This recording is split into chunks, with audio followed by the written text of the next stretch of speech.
We're here today with Martin Popoff. He's the author of the new book, Judas Priest, Album by Album. Martin, thanks for joining me. And your new book is out here, Judas Priest, Album by Album. Can you tell the listeners a bit about the new book? Yeah, so this is part of a series that I did quite a few years ago with Quarto. It wasn't even my idea. I think Dennis over there, my faithful editor, came up with this idea, or somebody did. So we essentially, interview, try to get some famous people in there, but also kind of experts on a band, buddies of mine, fellow rock critics or whatever, put together a panel and go through every studio album by a band. And back then we did Rush, we did Queen, Pink Floyd, Iron Maiden, AC/DC. So yeah, the new one is on Judas Priest. They actually got out of the music book business for a little while, and then came back in, and then revived this particular idea. So yeah, it's called Judas Priest, Album by Album. They've got this little logo that they put up in the corner on these now, and so it is essentially me being the moderator and going through, and also there's some front matter where I kind of get my licks in, so to speak, and all this sort of statistical stuff.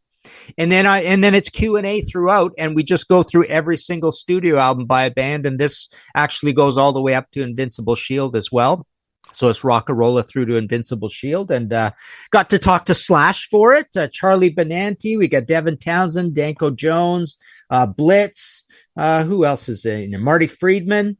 So and then a lot of my buddies, like I say, a lot of kind of rock critic folks. Let me just see here. We got Pete Pardo, Todd Latour from Queensryche, Stephen Reed's buddy of mine, Matt Thompson. I mentioned Devin. Sean Kelly, who's a musician. He's in Helix, and he was in Nelly Furtado. He's a good speaker on this stuff. Jimmy K from the Metal Voice. John Gaffney, a buddy of mine. I do an AC/DC podcast with him. Marty Friedman, I mentioned. Andy Blacksugar, guitarist for Blondie and KMFDM, buddy of mine. Chris Caffrey from Trans-Siberian Orchestra. Rich Davenport, and Blitz. So that's everybody. That's the whole panel in this thing. Yeah, it is hard to find a rock or a metal band in the last 50 years that hasn't been influenced somehow by Judas Priest. Yeah, I really feel like I always call these guys like a second wave metal band. I always look at the idea that metal was invented more or less. To me, metal has to be invented by an actual album, right? So to me, metal was invented with Black Sabbath 1, Black Sabbath 2, which is Paranoid, Uriah Heep 1, Very Heavy, Very Humble, and Deep Purple in Rock, all in 1970. But there's this wave of bands that comes along or makes their presence known. I know Thin Lizzy and UFO are older, but I include Thin Lizzy, UFO, Rainbow, Judas Priest, Scorpions kind of in that second wave. And I think the best of the bunch is Judas Priest. Sad Wings of Destiny was just a huge uptick in quality and smarts with heavy metal. And then, as you mentioned, I think Judas Priest is, I always consider them pretty much the number one biggest influence on the new wave of British heavy metal. So that thing that you get from 1980 through to about 1984 out of Britain, which just, an explosion of metal bands. I think Judas Priest is the biggest influence on that. When I'm being cheeky about it and people, are trying to grapple with what is the definition of the new wave of British heavy metal, my very, very, very shortest definition is drunk priest. Because that's essentially what I think that is. And then metal does great all through, we got the whole hair metal scene and even your traditional metal with your Dios and Accepts and Metal Church and all that stuff. Thrash starts coming up, big influence on thrash as well. So yeah, big influence on new wave British heavy metal, thrash, not so much hair metal, but really those bands, all those guys in those bands did listen to a bunch of Judas Priest as well. They just didn't manifest particularly in their music, but yeah, massive influence. Yeah, with the sound, the twin guitars and Rob's voice, of course. But you mentioned all those other albums that kind of started to shape things, but really it seems like the look of Judas Priest and the leather and the total package, that's really probably more metal than most of those other bands you mentioned. Yeah, that's actually a really good point because when we did the Metal Evolution episodes at Banger Films, we took a lot of time looking at that for the new wave of British heavy metal and that. So that whole leather and studs look and the bike, and then, everybody kind of dressing similarly in that theme.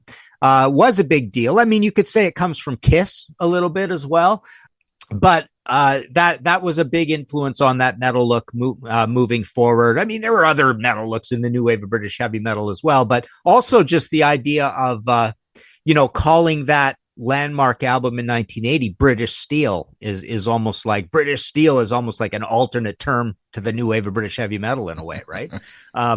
So yeah, they were a big deal in that. They were one of the legacy bands that were, in there like a dirty shirt, so to speak, in the new wave of British heavy metal doing well. You had Black Sabbath, you had Priest, even Budgie really participated. But you had Accept and Crocus in there, Ozzy Osbourne as a solo act. But Priest were almost like, I would say, because this even gets debated in new wave of British heavy metal circles. I don't believe they belong in the new wave of British heavy metal, but I'm just sort of thinking about this now. But I think out of all those bands, I think they're the closest to it, or the closest to the spirit of that, because like you said, adopting the uniform and yeah, the album cover as well.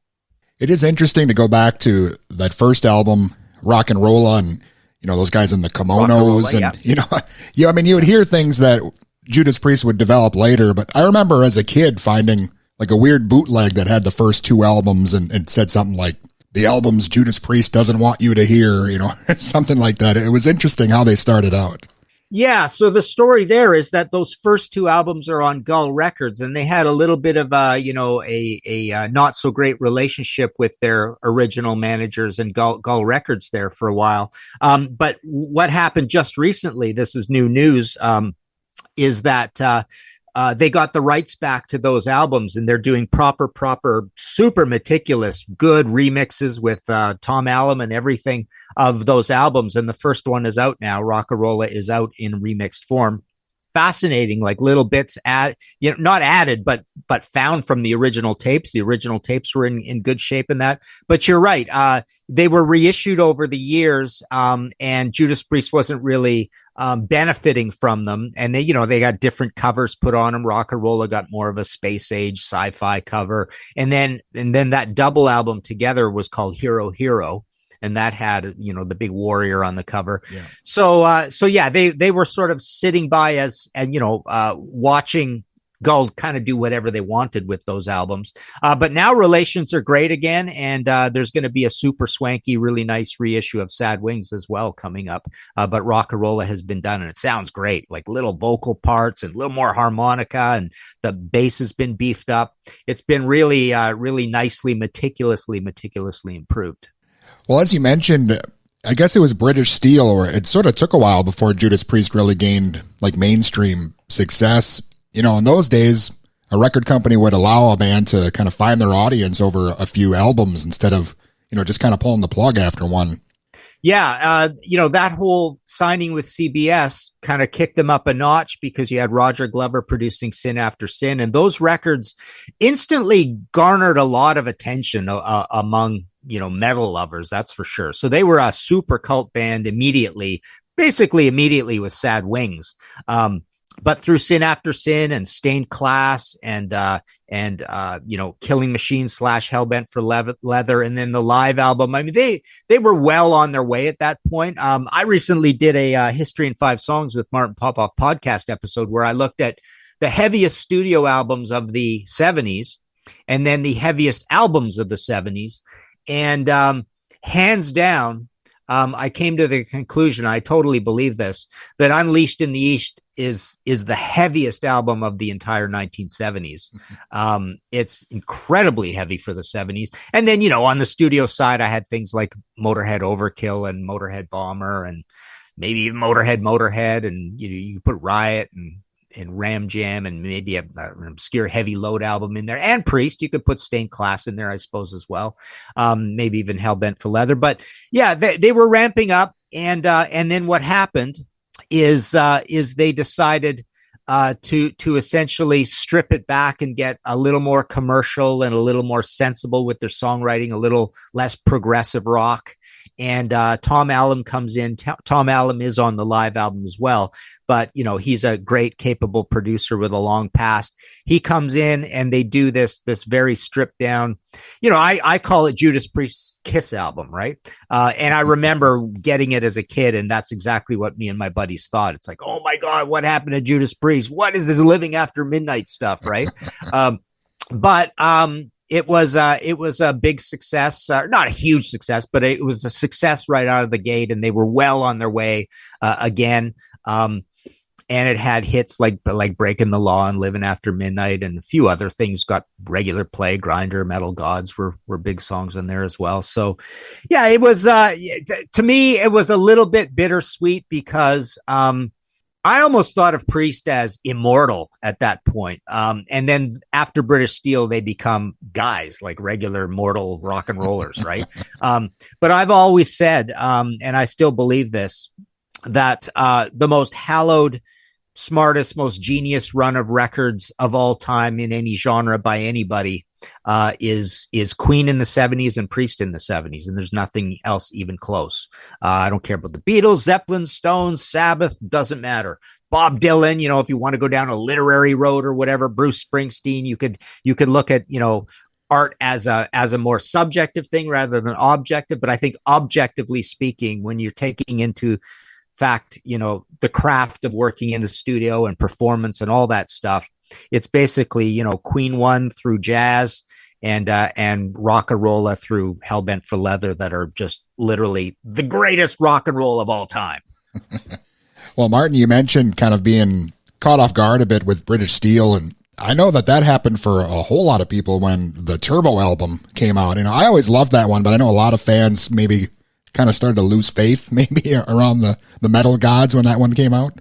Yeah, definitely. They had a little bit of a step back with Point of Entry, and then they corrected with Screaming for Vengeance, and then Defenders was like Screaming Part 2. And then Turbo was their shot at sort of a hair metal sound and look. They adopted red into their black, and they all got curly hair and perms and stuff, right?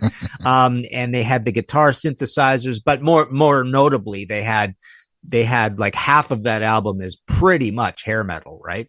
It's got some really great songs on it as well, like Turbo Lover, and I really like Locked In, and I like Reckless. But yeah, it definitely caused a lot of concern. It did well. It went platinum.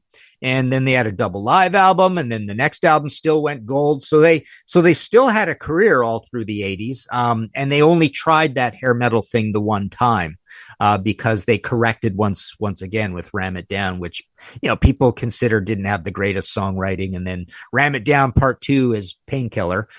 So they did two, pretty heavy albums, after that Turbo period. Well, it's amazing. It's been 50 years since the first album, and the band still sounds great on stage, and they're still releasing albums that are as good as a lot of the classic ones as well. I mean, it seems like they plan on going on forever here. Yeah, Richie Faulkner's really given them a good, shot of youth.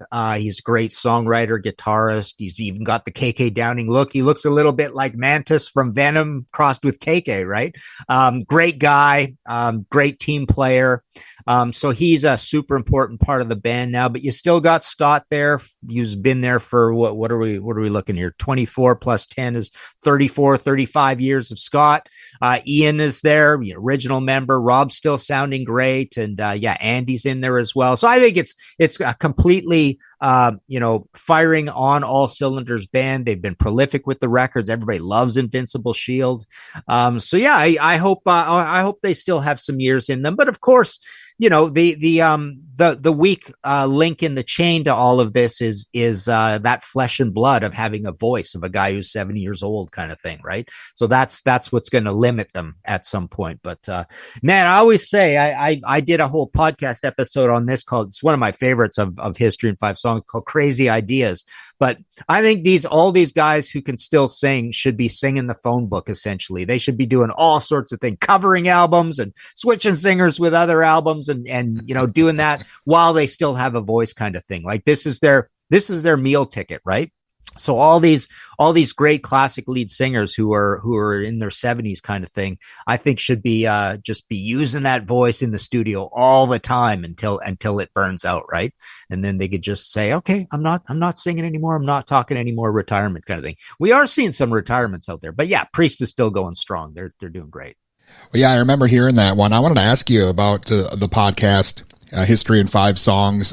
It's great that you keep coming up with interesting ideas and like top 5s after, I don't know, you're pushing like 300 episodes or so, it seems. That's right. Yeah. 277 episodes. And yeah, just by hook or by crook, eventually I don't have a large cache of ideas, but 1 or 2 always in the hopper. And then something new comes out and pushes that one away that I get excited about. So I managed to come up with them. But yeah, the idea is, it's called History in 5 Songs with Martin Popoff. I swear it took me 5 minutes to come up with that. They just say, hey, do you want to do a podcast? Okay, let me come up with an idea. I just took out a piece of paper. What about this, right? But yeah, it served me well because it allows me to compartmentalize things into 5 examples or 5 categories. I like type in my notes, categories in all caps. And then it allows me a little bit of structure, and you take a break halfway through after item 1 or item 2 or whatever, but yeah, still managed to come up with ideas. It's a little bit weird. There's a lot of illogic to all of these. We do a lot of video shows with the Contrarians as well, and I'm on Sea of Tranquility. There's a lot of illogic that happens with ideas that I just reject and I don't do them. Like, for our video channel, someone will say, oh, let's do top 6 albums of all time and stuff. It's like, no, or let's do an album war between Rain and Blood and Turbo, right? It's like, and the word I always come up with is random, right? So I want the idea to at least make some sort of sense and not just be completely random, right? I know Judas Priest album by album is just out here, and you're always working on other stuff. I know you mentioned the Iron Maiden book, and you've got enough books already to probably fill a library, but is there something else we should be watching out here for coming up? Yeah, there's a Guns N' Roses at 50 coming up eventually, through also through Quarto Motor Books. And we've got the Iron Maiden coming up early next year, the unofficial Iron Maiden Bible. What are we calling it right now? Hallowed by Their Name, I think it's called. And what else is coming out? That's about it so far. I think we're going to reconstitute through my UK publisher. We're going to put out again, because it's been out of print for a while, my Sweet book.